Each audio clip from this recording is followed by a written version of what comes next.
संसार में मित्रता का रिश्ता सबसे अनोखा और पवित्र माना गया है। ऐसा ही रिश्ता था भगवान श्री कृष्ण और द्रौपदी का। भगवान श्री कृष्ण द्रौपदी को अपनी सखी मानते थे। जब भी द्रौपदी किसी मुसीबत में होती तब वह सिर्फ भगवान श्री कृष्ण को ही पुकारती थी। द्रौपदी भी भगवान श्री कृष्ण को अपना सखा मानती थी।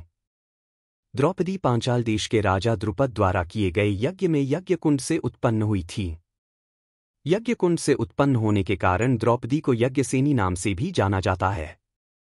कहा जाता है कि द्रौपदी का रंग सांवला था, इसलिए द्रौपदी को कृष्णा भी कहा जाता है। 5 पति होने के कारण द्रौपदी को पांचाली भी कहा जाता है।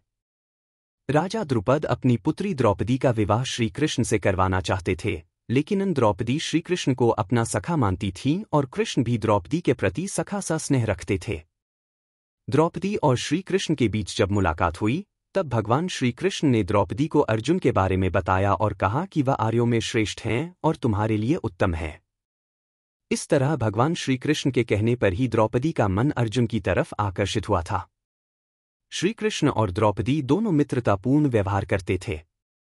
महाभारत के अनुसार भगवान श्री कृष्ण ने सुदर्शन चक्र से शिशुपाल का वध किया था। तब भगवान श्री कृष्ण की अंगुली कट गई थी और उसमें से निरंतर खून बह रहा था।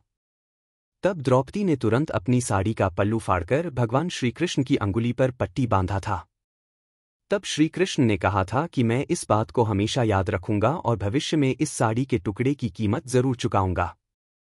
पांडव जब कौरवों से जुए में हार गए थे तब उन्होंने अपनी पत्नी द्रौपदी को भी दांव पर लगा दिया था और उनकी पराजय हुई थी। तब भरी सभा में दुर्योधन ने दुशासन को द्रौपदी को लाने के लिए बोला। दुशासन द्रौपदी के केस पकड़कर उसको सभा में घसीटता हुआ लेकर आया।